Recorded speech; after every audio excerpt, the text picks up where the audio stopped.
Hello students, कैसे हैं आप लोग। मैं आपका मनीष सर आपके लिए फिर से लेकर के आया हूं एक बहुत ही अच्छा यूनिट टेस्ट जो कि है जूलॉजी के सेकंड यूनिट का डाइजेस्टिव सिस्टम।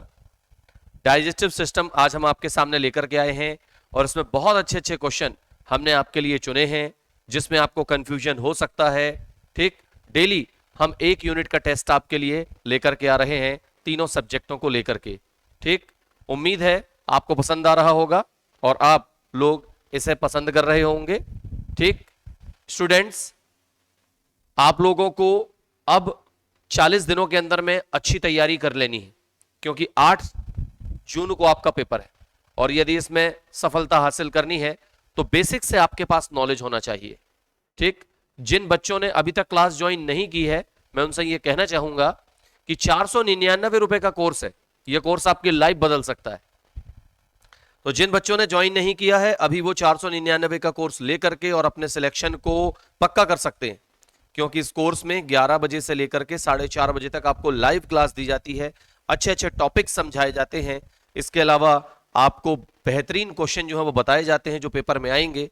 ठीक है, तो ये सारी चीजें कराई जाती हैं। इसके अलावा हम आपके लिए यूट्यूब में भी बहुत अच्छी टेस्ट सीरीज जो है वो लेकर के आ रहे हैं यूनिट वाइज।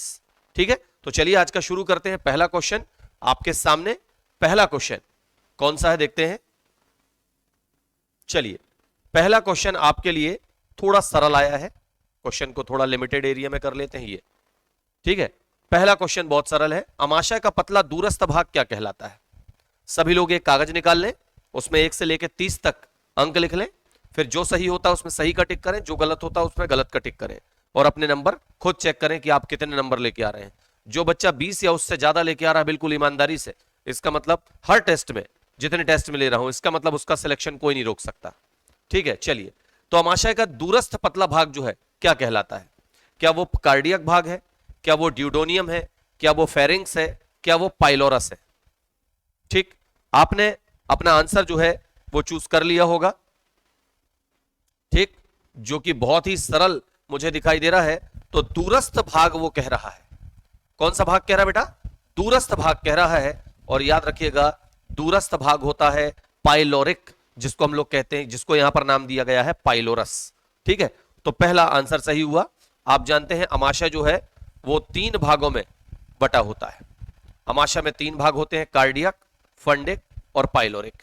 ये 3 हिस्से होते हैं, कार्डियक, फंडिक और पाइलोरिक। तो दूरस्थ पतला भाग पूछ रहा है तो यह है दूरस्थ पतला भाग पाइलोरिक। ठीक है, चलिए आगे की ओर चलते हैं। अगला क्वेश्चन आपके सामने, देखते हैं कौन सा आ रहा है। ये देखिए, वास्तविक दांत की उत्पत्ति किससे होती है। वास्तविक दांत की उत्पत्ति किससे होती है। डर्मिस से होती है, ठीक, इपिडर्मिस से होती है, इंडोडर्मिस से होती है, या ए और बी दोनों से होती है। ठीक, वास्तविक दांत की उत्पत्ति किससे होती है। डर्मिस मतलब त्वचा से होती है, एपिडर्मिस मतलब बाह्य त्वचा से होती है, ठीक, जिसको कहते हैं उपत्वचा, या फिर इंडोडर्मिस अंतस त्वचा, या फिर ए और बी दोनों। क्या उत्तर होगा, अपने उत्तर का चुनाव कर लीजिए। बहुत अच्छा क्वेश्चन है ये और उम्मीद है इस टाइप के क्वेश्चन आपको जरूर एग्जाम में दिए जाएंगे। ठीक, आपने अपना उत्तर चुन लिया होगा। मैं आपको उत्तर बता देता हूं ताकि आपको कॉन्फिडेंट हो जाए कि आपका उत्तर सही है कि गलत। तो इसका सही आंसर है बेटा डर्मिस, इसका सही आंसर डर्मिस, याद रखिएगा। चलिए अगला क्वेश्चन आपके सामने, डर्मिस से हमारे दांतों की उत्पत्ति होती है। अब देखिए, अमाशय रस में उपस्थित HCl बदलता है। अमाशय रस में उपस्थित जो HCl है वो क्या करता है भाई। ठीक, वो क्या करता है। क्या वो प्रोरेनिन को रेनिन में बदलता है, क्या वो पेप्सिनोजन को पेप्सिन में बदलता है, क्या वो पॉलीपेप्टाइड को पेप्टाइड में बदलता है, क्या वो डाइसैकेराइड को मोनोसैकेराइड में बदलता है। तो मैं आपको बता दूं बेटा, हमारे शरीर में जो अमाशय है वो एक प्रोटीन का पाचन करने वाला अंग है। मेन काम है प्रोटीन का पाचन। वहां पर पहले आपने अपना ऑप्शन चुन लिया होगा कि वो क्या करता है। ठीक, तो चलिए मैं राइट आंसर आपको बता देता हूं, ये पेप्सिनोजन को पेप्सिन में परिवर्तित करता है। मेन काम ये, बच्चे कंफ्यूज होते पहला और दूसरा में कि वो प्रोरेनिन को रेनिन में कन्वर्ट करता है, पेप्सिनोजन को पेप्सिन में कन्वर्ट करता है। देखो, क्योंकि कार्बोहाइड्रेट का पाचन जो है और न्यूक्लिक अम्ल का जो पाचन है, ठीक है ना, वो तो यहां पर नहीं होता भाई। तो पॉलीपेप्टाइड वाला पाचन भी यहां पर नहीं होता, याद रखिएगा। यहां पर क्या किया जाता है, ये मेन काम है HCl का। HCl जो है वो एंजाइमों को, HCl का काम ये कोई नहीं, ये सारे काम एंजाइम करते हैं। HCl का जो काम है वो है जठर रस में पाए जाने वाले एंजाइमों को एक्टिवेट करना। तो जो पेप्सिन है वो निष्क्रिय रूप पेप्सिनोजन में स्रावित होता है, जिसको HCl के द्वारा सक्रिय कर दिया जाता है पेप्सिन में, याद रखिएगा, ताकि वो प्रोटीन का पाचन कर सके। ठीक है, अगले क्वेश्चन की ओर चलते हैं। अगला क्वेश्चन आपके सामने ये है, मनुष्य में उपस्थित लार ग्रंथियां होती हैं। मनुष्य में उपस्थित लार ग्रंथियां आपने सभी ने पढ़ा होगा। मनुष्य में उपस्थित लार ग्रंथि कौन सी है? क्या वो पैरोटिड है? एक मिनट, यहां पर जो बोला गया है प्रश्न पहले अच्छे से पढ़ लें। ठीक है, प्रश्न को अच्छे से पढ़ना बहुत ज्यादा जरूरी है। मनुष्य में अनुपस्थित लार ग्रंथियां हैं, जो अनुपस्थित है, जो नहीं पाई जाती, वो कौन सी है? क्या वो पैरोटिड है? क्या वो सबमैंडिबुलर है? क्या वो सबलिंगुअल है? या इंफ्रा ऑर्बिटल ग्रंथि है? कौन सी है वो? तो जिन बच्चों ने पढ़ा वो सभी जानते हैं, निशान लगा लिया होगा आपने, कि पैरोटिड, सबमैंडिबुलर, सबलिंगुअल ये मनुष्य में पाई जाती है, लेकिन इंफ्रा ऑर्बिटल ग्रंथि जो होती है ये मनुष्य में नहीं पाई जाती। तो यही है मनुष्य में अनुपस्थित। तो बी आंसर राइट होगा इसका। चलिए अगले क्वेश्चन की ओर चलते हैं। अगला क्वेश्चन देखिए, मसूड़े के बाहर निकला दांत का अग्रभाग क्या कहलाता है? बहुत अच्छा क्वेश्चन ये भी। मसूड़े के बाहर निकला हुआ दांत का जो अग्रभाग है वह क्या कहलाता है? क्या वो जड़ है? क्या वो डेंटाइन है? क्या वो क्राउन है? क्या वो ग्रीवा है? मसूड़े के बाहर निकला दांत का जो अग्रभाग है वो क्या कहलाता है? बहुत सरल सा क्वेश्चन है, बहुत सिंपल। दांत के हर भाग के बारे में क्लासों में बहुत अच्छे से समझाया जाता है। हम लोग तो हर एक चीज को बहुत अच्छे से एक्सप्लेन करते हैं। जिन बच्चों को बेसिक से नॉलेज चाहिए तो वो हमारी क्लास से जुड़ सकते हैं, बहुत सस्ते में हम कोर्स जो है वो प्रोवाइड कराते हैं। ठीक है, तो मसूड़ों के बाहर निकला दांत का जो अग्रभाग है बेटा वो कहलाता है क्राउन। निशान आपने लगा लिया होगा। जड़ नीचे होती है, डेंटाइन अस्थिल आवरण होता है, और जो बाहर निकला हुआ जो मसूड़ों के ऊपर दिखता है हम कहेंगे वो क्या कहलाता है? वो क्राउन, शिखर कहलाता है, याद रखिएगा। ठीक, चलिए अगले टॉपिक की ओर चलते हैं। अगला प्रश्न हमारा क्या है देखिए, हाइड्रोक्लोरिक अम्ल का स्रावण करने वाली कोशिकाएं कौन सी हैं? हाइड्रोक्लोरिक अम्ल का स्रावण करने वाली जो कोशिकाएं हैं वो कौन सी हैं? क्या वो श्लेष्मा कोशिकाएं हैं? क्या वो ऑक्जेंटिक कोशिकाएं हैं? क्या वो जाइमोजेन कोशिकाएं हैं? क्या वो कुप्फर कोशिकाएं हैं? हाइड्रोक्लोरिक अम्ल का स्रावण करने वाली कोशिकाएं कौन सी हैं? बड़ा सिंपल सा क्वेश्चन है और ये आपको बताना है। हाइड्रोक्लोरिक अम्ल मतलब HCl का स्रावण करने वाली कोशिकाएं कौन सी? अपना सही उत्तर चुन लीजिए आप। क्या वो श्लेष्मा सेल्स हैं? क्या वो ऑक्जेंटिक कोशिकाएं हैं? जाइमोजेन कोशिकाएं हैं? या कुफ्फर कोशिकाएं हैं? वो कौन सी कोशिकाएं हैं? क्या आप तैयार हैं? क्या आप रेडी हैं? चलिए, सही आंसर है आपका ऑक्जेंटिक सेल। याद रखिएगा, ऑक्जेंटिक सेल आमाशय में पाई जाती हैं और उनका काम है HCl का स्रावण। आगे चलते हैं, आगे बढ़ते हैं। यहां पर लैंगरहैंस द्वीप कोशिकाओं में उपस्थित अल्फा कोशिकाओं से स्रावित हार्मोन है। लैंगरहैंस की द्वीप कोशिकाओं में उपस्थित अल्फा कोशिकाओं से स्रावित हार्मोन, ये तो बहुत अच्छा है, ये पाचन तंत्र से भी रिलेटेड है ना। अल्फा कोशिकाएं, लैंगरहैंस द्वीप की जो अल्फा कोशिकाएं हैं वो क्या स्रावित करती हैं? क्या वो इंसुलिन हार्मोन स्रावित करती हैं, ग्लूकेगॉन, सेरोटोनिन या गैस्ट्रिन? कौन सा हार्मोन वो स्रावित करती हैं? निशान लगा लीजिए। सही उत्तर पे निशान लगाइए। क्या होगा सही उत्तर? बहुत अच्छा क्वेश्चन है, IMP क्वेश्चन है, याद रखिएगा। लैंगरहैंस द्वीप की अल्फा कोशिकाएं कौन सा हार्मोन स्रावित करती हैं? राइट आंसर है बेटा ग्लूकेगॉन, याद रखिएगा। राइट आंसर है ग्लूकेगॉन। ठीक है ना।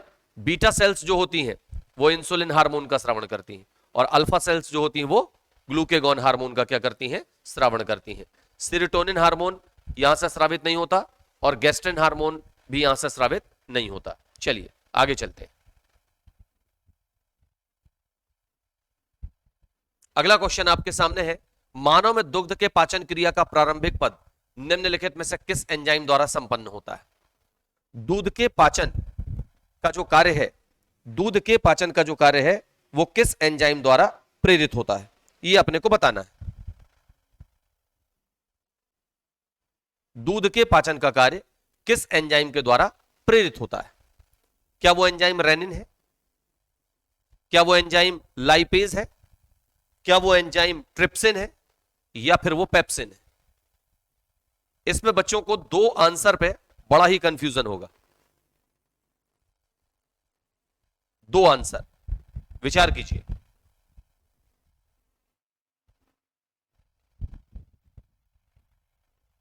तो राइट आंसर का चुनाव आपने कर लिया होगा। दूध के पाचन की क्रिया का प्रारंभिक पद जो होता है वो पेप्सिन द्वारा कंप्लीट होता है, याद रखिएगा। किसके द्वारा बेटा? पेप्सिन के द्वारा। राइट आंसर क्या है? पेप्सिन। पाचन की बात हो रही, याद रखिएगा, पाचन की। ठीक है, अगले क्वेश्चन की ओर चलते हैं। प्रोटीन पाचक एंजाइम है। अब यहां से आपको प्रोटीन पाचक एंजाइम का चुनाव करना है। प्रोटीन पाचक एंजाइमों का समूह कौन सा है? क्या ए है, क्या बी है, क्या सी है, क्या डी है? कौन सा इनमें प्रोटीन पाचक एंजाइमों का समूह? अपने सही आंसर का चुनाव आप कर लीजिए। प्रोटीन पाचक एंजाइमों का समूह कौन सा है? प्रोटीन पाचक एंजाइमों का समूह कौन सा है? Trypsin, pepsin, erepsin, trypsin, amylase, ptyalin, pepsin, erepsin, या इनमें से कोई नहीं? अपने अपना आंसर चुन लिया होगा।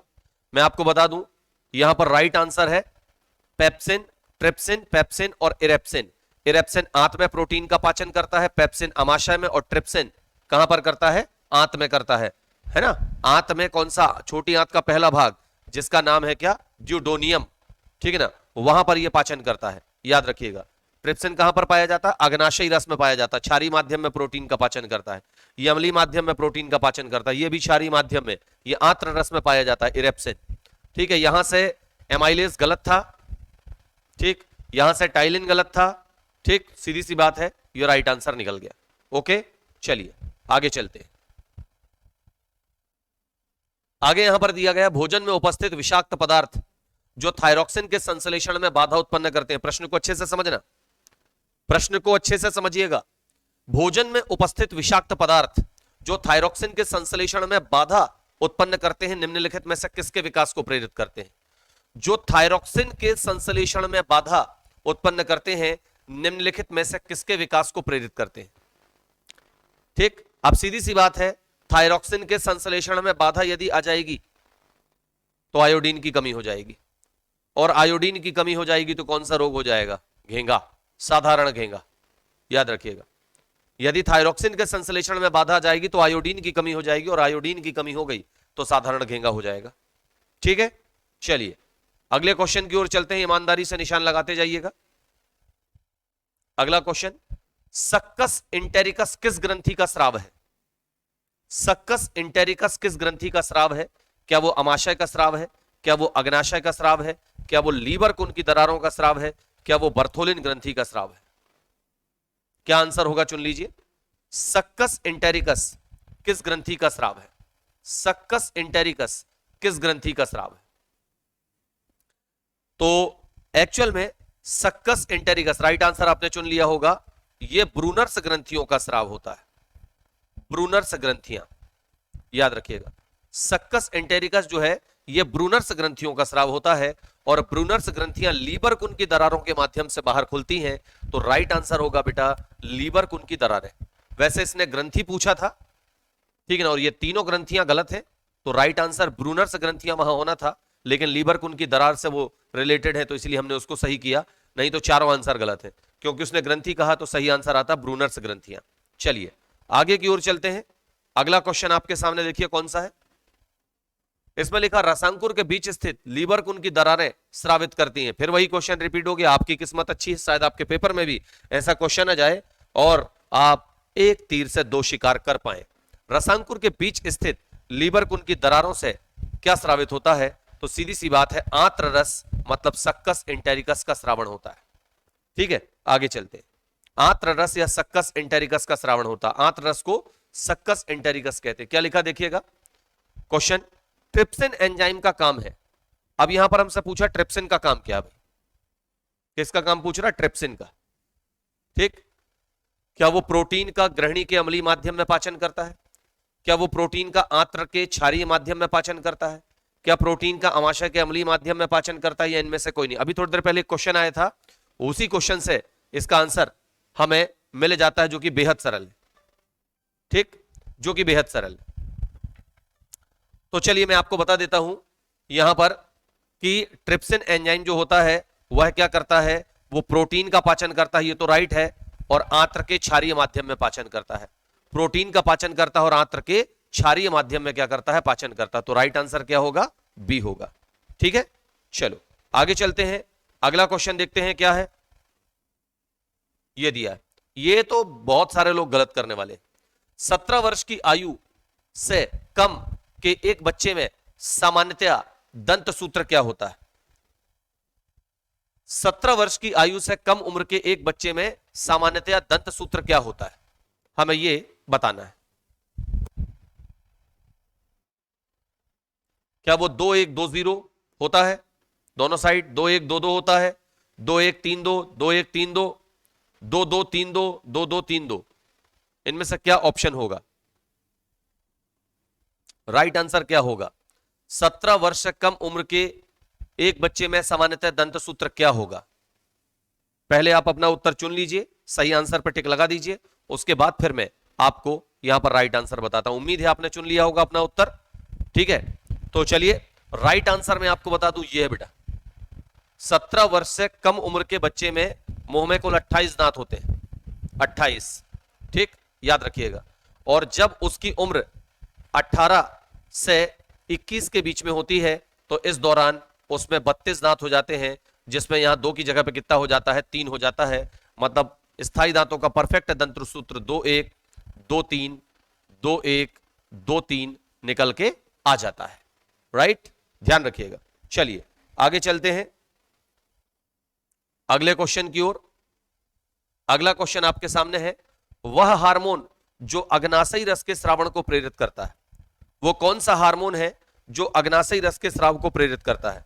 अपने उत्तर का चुनाव कर लीजिए, वो कौन सा हार्मोन है जो अग्नाशयी रस के स्राव को प्रेरित करता है। क्या वो सिक्रिटीन है, क्या वो गैस्ट्रिन है, क्या वो एंटेरोकाइनेज है, क्या वो एंटेरोगेस्ट्रॉन है, क्या है वो। वह हार्मोन जो अग्नाशयी रस के स्राव को प्रेरित करता है। मैं आपको बता दूं, ग्रहणी की दीवार से 6 हार्मोन स्रावित होते हैं, 6 हार्मोन, हिपेटोक्राइनिन, सिक्रिटीन, पेनक्रियोजाइमिन, कोलिसिस्टोकाइनिन, एंटेरोगेस्ट्रॉन और एंटेरोक्राइनिन, ये 6 हार्मोन। इनमें से 2 हार्मोन जो होते हैं वो अग्नाशयी रस के स्राव को प्रेरित करते हैं। ठीक है, तो राइट आंसर इसमें है बेटा सिक्रिटीन। सिक्रिटीन अग्नाशयी रस के स्राव को, पैनक्रियाटिक जूस के स्राव को क्या करता है, प्रेरित करता है। और यदि यहां सिक्रिटीन नहीं होता तो दूसरा हार्मोन था पेनक्रियोजाइमिन, वो भी अग्नाशयी रस के स्राव को बढ़ाने का काम करता है। ठीक है, चलिए अगला क्वेश्चन आपके सामने। इस क्वेश्चन में भी बहुत सारे बच्चे कंफ्यूज होंगे। लैक्टियल का संबंध होता है, लैक्टियल ग्रंथि जो होती है उसका संबंध किससे है। क्या दुग्ध श्रावण से है, क्या लैक्टिक अम्ल के श्रावण से है, क्या वसा के अवशोषण से है, क्या उपरोक्त में से कोई नहीं। लैक्टियल का संबंध किससे होता है, लैक्टियल वाहिनी, बड़ा फेमस क्वेश्चन है। लैक्टियल वाहिनी, इसका संबंध किससे है, दुग्ध श्रावण से है, लैक्टिक अम्ल के श्रावण से है, वसा के अवशोषण से है, उपरोक्त में से कोई नहीं। किससे है रे, बता दो जल्दी से। राइट आंसर पे आपने टिक लगा लिए होगे। चलो राइट आंसर है वसा का अवशोषण, याद रखिएगा। लैक्टियल वाहिनी का संबंध वसा के अवशोषण से है। ठीक, इन सारे प्रश्नों को यदि आप बेसिक से सीखना चाहते हैं, हर एक प्रश्न का अच्छा नॉलेज यदि आप अपने दिमाग में रखना चाहते हैं, देखो प्रश्न उत्तरों को याद करके कोई बच्चा एग्जाम नहीं निकाल सकता। यदि आप सोचते हो कि आपने बहुत सारे क्वेश्चन याद कर लिया आपका एग्जाम निकल जाएगा, तो नहीं बेटा, उन्हीं प्रश्नों को वो पलटा के दे देगा, आप उसमें फंस जाओगे। तो इसलिए बेसिक नॉलेज बहुत अच्छा होना जरूरी है। प्रश्नों को याद करने से कुछ नहीं होता। आप कितनी भी पुस्तकें ले आओ, कई पुस्तकों में गलत छपा होता है, बात समझ में आ रही, कई पुस्तकों में गलत छपा होता है, आंसर गलत रहते हैं। इसलिए बेसिक से सारी चीजें सीखना हो तो ज्वाइन कर लो एमसीसी क्लासेस, अभी भी समय है, अभी भी समय है। चलिए आगे चलते हैं। तो इसका सही आंसर था वसा का अवशोषण, निशान लगाते जाइएगा। ये लीजिए, एक बेहतरीन क्वेश्चन आपके सामने आ चुका है। इसमें लिखा सूची 1 को सूची 2 से मिलाइए और उसके बाद राइट आंसर का चुनाव कर लीजिए। सूची 1 को सूची 2 से मिलाइए और राइट आंसर का चुनाव कर लीजिए। ठीक, चलिए तो बात करते हैं यहां पर राइट आंसर क्या होगा। पहले तो आप चुन लीजिए क्या वो आंसर ए होगा या बी होगा या सी होगा या डी होगा? बहुत ध्यान से, ऐसे प्रश्नों में 90% बच्चे गलत कर देते हैं, 10% बच्चों का उत्तर सही होता है।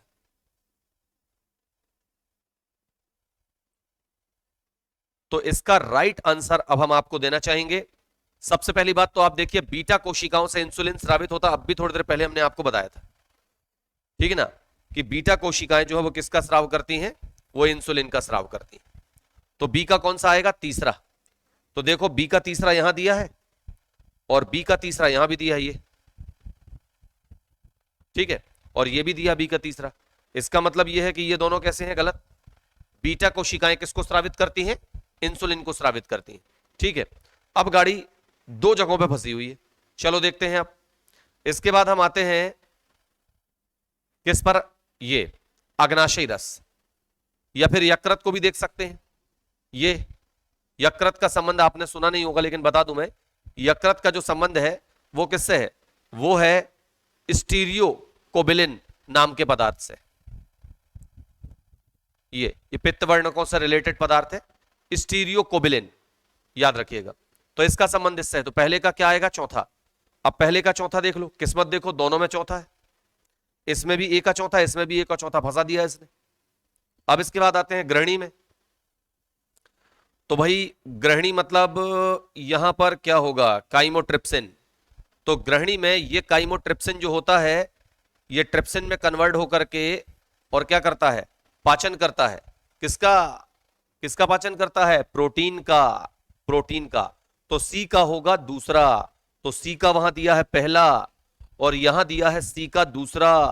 तो राइट आंसर हो जाएगा ए और ये हो जाएगा गलत, ठीक है। इसलिए बेसिक नॉलेज की जरूरत होती है, क्योंकि एक सही हो गया तो क्या हुआ? उनको भी मालूम है कि बच्चा एक पकड़ लेगा, लेकिन इधर तो दो दो तीन तीन है, ठीक है। तो राइट आंसर ये हो गया, ठीक है ना। बीटा कोशिकाओं से हमने इंसुलिन 50-50 चॉइस कर ली थी, इंसुलिन, फिर यकृत से स्टीरियोकोबिलिन, फिर ग्रहणी की दीवार से काइमोट्रिप्सिन। मतलब ग्रहणी में कहां से आया?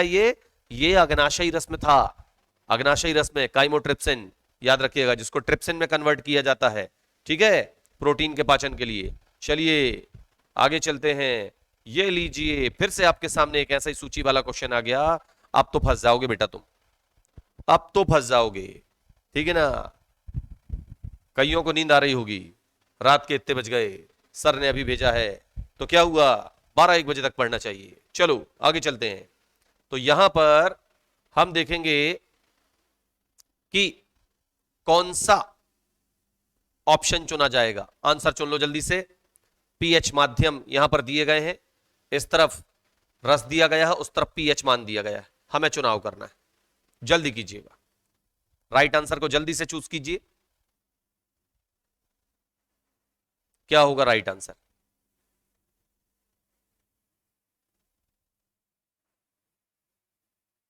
राइट आंसर क्या होगा? जल्दी से बताइए। तो राइट आंसर मैं आपको बताना चाहूंगा। सबसे पहली बात तो आप ये सोचें, किसी एक आंसर को परफेक्ट हो जो आपको, उसको चूज करें, ठीक है। जैसे उदाहरण के लिए अमाशयी रस, पीएच मान 7 से कम होता है, तो ये 7 से कम वाला। अब आप कहेंगे सर ये भी तो था, तो ये उतना कम नहीं है जितना अमाशयी रस का होता। अमाशयी रस का कितना होता है? 1.2 से 2 तक होता है, याद रखिएगा। तो परफेक्ट वैल्यू दी गई। तो सी का आया पहला। सी का पहला कहां दिया देख लो, सी का पहला केवल इसमें दिया है, सी का पहला केवल इसमें दिया, बाकी कहीं पर भी सी का पहला नहीं है। ये राइट आंसर चुन लिया हमने, बाकी तुम खुद ढूंढ लेना, एक से ही पता चल गया, ठीक है कि नहीं। तो ये परफेक्ट वैल्यू अपने को पता होनी चाहिए, ठीक है। अब इसमें देख लो, पित्तरस, पित्तरस का कितना होता है? 8, बिल्कुल राइट दिया है, 7.8 के आसपास होता है।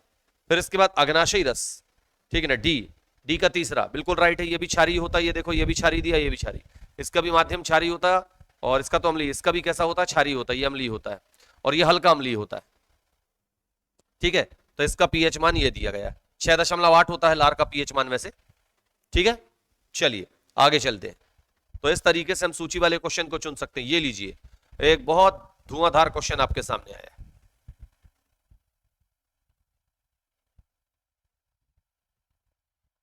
क्या लिखा हुआ देखिए, ये हमें क्या बताया गया, पहले प्रश्न को अच्छे से समझ लें। अपने को बताया गया है यहां पर कि निम्न चित्र गुहा के अनुप्रस्थ काट को दर्शाता है, ठीक है ना, गुहा के अनुप्रस्थ काट को। इसमें ए बी सी डी किसको निरूपित करते हैं? ए क्या है? एनसीईआरटी का डायग्राम है ये, एनसीईआरटी की बुक में दिया है। ए क्या है, बी क्या है, सी क्या है और डी क्या है। ठीक, यहां पर एक नाम तो आपको ऑलरेडी दे दिए गए हैं, ल्यूमेन, जो कि गुहा का नाम है। ये गुहा के अनुप्रस्थ काट है। तो इसमें ए क्या है मैं आपको बता दूं कि ये जो है ये आंत्र की दीवार की काट है। इसमें आप चुन लीजिए ए बी सी डी, क्या वो ए होगा, क्या बी होगा, क्या सी होगा, क्या डी होगा, चुन लीजिए।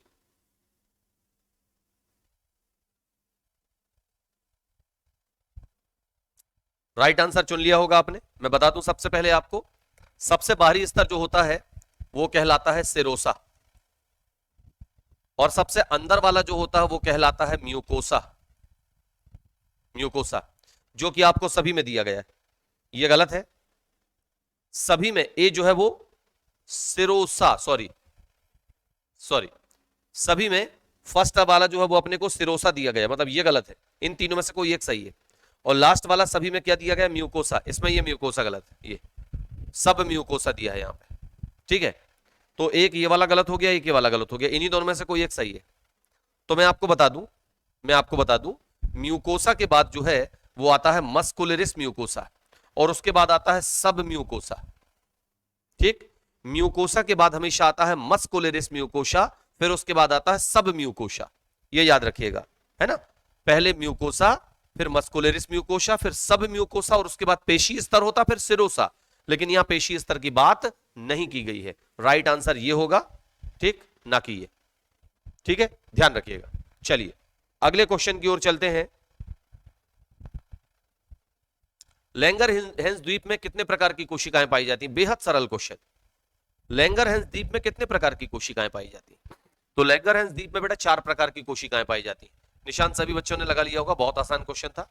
4 प्रकार की अल्फा, बीटा, डेल्टा और एफ सेल्स पाई जाती हैं। ठीक है, चलिए आगे चलते हैं।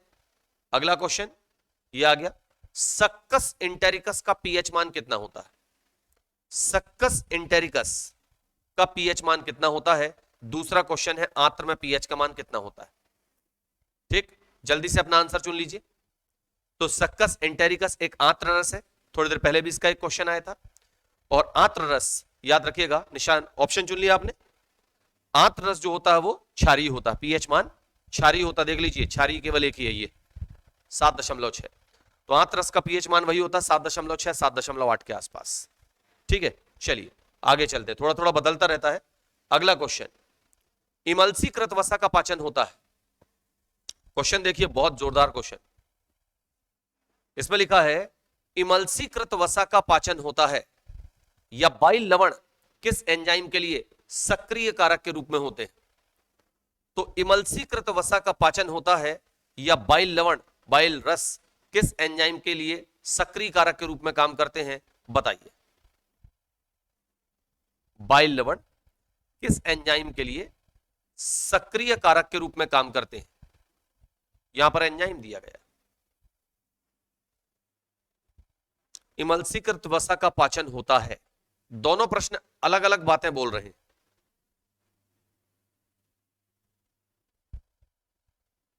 चलिए, लेकिन उसको सही किया जाएगा, इसको सही किया जाएगा। इमल्सीकृत वसा का पाचन किसके द्वारा होता है? या फिर बोला गया है बाइल लवण किस एंजाइम के लिए सक्रिय कारक के रूप में काम करते हैं? तो मैं आपको बता दूं, इमल्सीकृत वसा का पाचन जो है वो पित्तरस के द्वारा किया जाता है। किसके द्वारा होता है? पित्तरस के द्वारा होता है। और पित्तरस में याद रखिएगा, पित्तरस में वो कौन होता है जो क्या करता है? वसा का इमल्सीकरण करता है। वसा का इमल्सीकरण करता है, तो वो होते हैं पित्त लवण, जो वसा का क्या करते हैं? इमल्सीकरण करते हैं। ठीक, लेकिन यहां पर लिखा है बाइल लवण, मतलब वही पित्त लवण किस एंजाइम के लिए सक्रिय कारक के रूप में काम करते हैं? तो उसका राइट आंसर होगा लाइपेज, याद रखिएगा। ठीक है, तो इसका आंसर होगा इमल्सीकृत वसा का जो पाचन है वो कहां होता है, मतलब पाचन होता है किसके द्वारा? तो हम कहेंगे पित्तरस द्वारा होता है, पित्तरस द्वारा। तो इसका राइट आंसर आएगा, पित्तरस में कौन होता है? पित्त लवण। याद रखिएगा, ये दोनों में फंस जाते बच्चे। तो इसका राइट आंसर आएगा पित्त लवण। लेकिन यहां पर बाइल लवण किस एंजाइम के लिए सक्रिय कारक के रूप में काम करता है, तो वह है लाइपेज।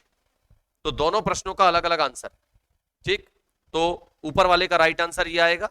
और बाइल जूस मतलब पित्तरस किस एंजाइम के लिए सक्रिय कारक के रूप में काम करता है, तो वो आएगा लाइपेज।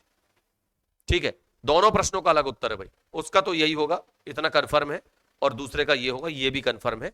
ठीक है, आगे चलते हैं। अगला क्वेश्चन, कभी कभी ऐसी स्थिति आपके सामने बन जाती है, ये लीजिए घुमावदार प्रश्न, प्रश्न भी घुमा हुआ है। जठर रस के श्रावण को कौन सा हार्मोन उद्दीप्त करता है? जठर रस के श्रावण को उद्दीप्त करने वाला हार्मोन कौन सा है? विचार कीजिए। जठर रस, निम्न में से कौन सा हार्मोन, देखो हार्मोन लिखा हुआ है, एंजाइम नहीं, ठीक। निम्नलिखित में से कौन सा हार्मोन जठर रस के स्राव को, मतलब अमाशय में HCl के स्राव को क्या करता है? प्रेरित करता है। क्या वो सिक्रेटिन है? क्या वो कोलिसिस्टोकाइनिन है? क्या वो गैस्ट्रॉन है? क्या वो गैस्ट्रिन है? ठीक, तो मैं यहां पर बता दूं कि सिक्रेटिन तो गलत है क्योंकि वो अग्नाशयी रस के स्राव को प्रेरित करता है। कोलिसिस्टोकाइनिन गलत है क्योंकि वो पित्ताशय के संकुचन को प्रेरित करता है। राइट आंसर है एंटेरोगैस्ट्रॉन, जो कि दिया गया है गैस्ट्रॉन, गैस्ट्रिन भी गलत है। एंटेरोगैस्ट्रॉन राइट आंसर, याद रखिएगा। ठीक है, निशान लगा लीजिएगा। अगले क्वेश्चन की ओर बढ़ते हैं, बहुत अच्छे क्वेश्चन है आपके लिए ये लीजिए। यदि 1 वर्ष से कम आयु वाले शिशु को, प्रश्न को अच्छे से पढ़िएगा, ऐसे प्रश्न फंसा देते हैं, इसलिए इनको ध्यान से पढ़ना जरूरी है। 1 वर्ष से कम आयु वाले शिशुओं को स्तनपान के स्थान पर कम प्रोटीन तथा कम कैलोरी के अल्प पोषण वाले आहार दिए जाएं तो उनमें से कौन सा रोग होने की संभावना है?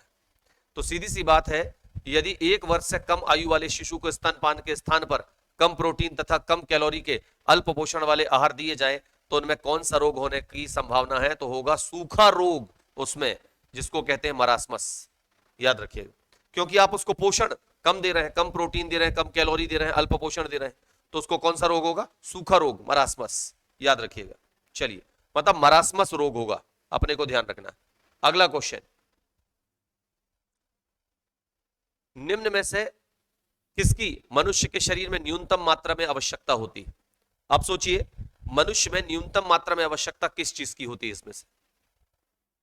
Iron, iodine, carbon, manganese, copper, oxygen. भाई ऑक्सीजन की मात्रा तो कम नहीं चाहिए हमें, ये तो गलत है। ऑक्सीजन तो ज्यादा से ज्यादा चाहिए।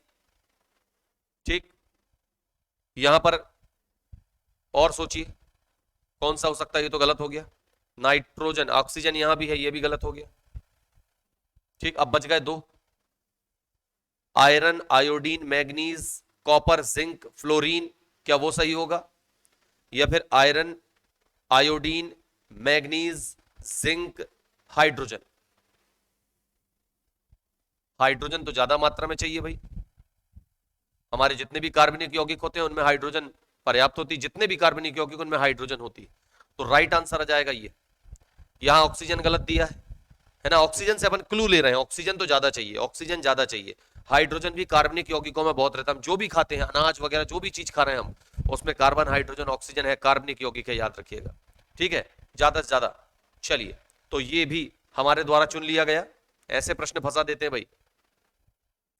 बच्चों में ज़ेरोफ्थैल्मिया तथा वयस्कों में निक्टोलोपिया, निक्टेलोपिया, रतौंधी का नाम देखिएगा, नया नाम आया है, निक्टेलोपिया। ठीक है, बच्चों में ज़ेरोफ्थैल्मिया अथवा वयस्कों में निक्टेलोपिया, रतौंधी है ना, जिसको रतौंधी कहते हैं, किसकी कमी से होता है? तो सीधी सी बात है, रतौंधी बड़ा सरल क्वेश्चन है, विटामिन ए की कमी से होता है। ठीक है ना, नो प्रॉब्लम। चलिए आगे देखते हैं, निम्न में से कौन सा जोड़ा सही सुमेलित नहीं है? अब जो जोड़ा सही सुमेलित नहीं है उसको पहचान लो आप। सही जोड़ा कौन सा सही सुमेलित नहीं है, पहचान लो।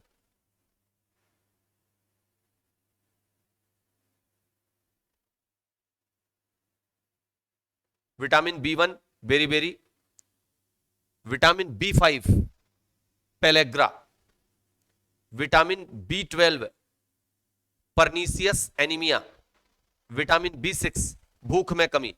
चूज कर लीजिए, आप चूज कीजिए, 1 मिनट।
चलिए, उम्मीद है आपने सही आंसर चूज कर लिया होगा, सही आंसर चूज कर लिया होगा।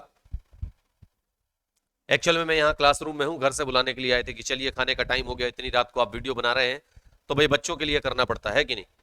तो यहां पर vitamin B1 beriberi right answer है, B5 पेलेग्रा राइट आंसर है, B12 एनीमिया राइट आंसर है, और B6 जो है भूख में कमी, ये गलत है, ठीक है ना। विटामिन B6 भी आता बेटा एनीमिया, ठीक है, याद रखिएगा। चलिए, तो ये गलत था, डी नंबर सही सुमेलित नहीं था, है ना। अगले क्वेश्चन की ओर बढ़ते हैं। अगला क्वेश्चन क्या है, निम्न में से किसकी कमी के कारण चोटग्रस्त हिस्से से लगातार खून निकलता रहता है। तो सीधी सी बात है, कौन सा विटामिन है जिससे लगातार खून बहने की बीमारी होती, तो हम कहेंगे विटामिन के, ठीक है ना। इनमें ज्यादा समय नहीं लेंगे हम, फटाफट आपका जो आंसर है वो कंप्लीट कराएंगे। अगला क्वेश्चन देखिए, ये आ गया एक और घातक क्वेश्चन। एंजाइम को संबंधित सबस्ट्रेट से मिलान कर दिए गए विकल्पों में सही का चयन कीजिए। अब यहां से आपको सही का चयन करना है, तो आप सभी जल्दी से सही आंसर का चयन कर लीजिए। क्या होगा सही आंसर, मैच कर लीजिए, क्या होगा सही आंसर। क्या वो ए होगा या बी होगा या सी होगा या डी होगा, जल्दी से देखिए। बहुत सरल है, बहुत सरल है, बहुत सरल है। उम्मीद है आपने चूज कर लिया होगा, बताऊं। चलिए जल्दी से देखिए। लाइपेज जो होता है ये क्या करता है बेटा, लाइपेज जो होता है ये क्या करता है। अरे तू क्यों गुस्सा हो रहा भाई,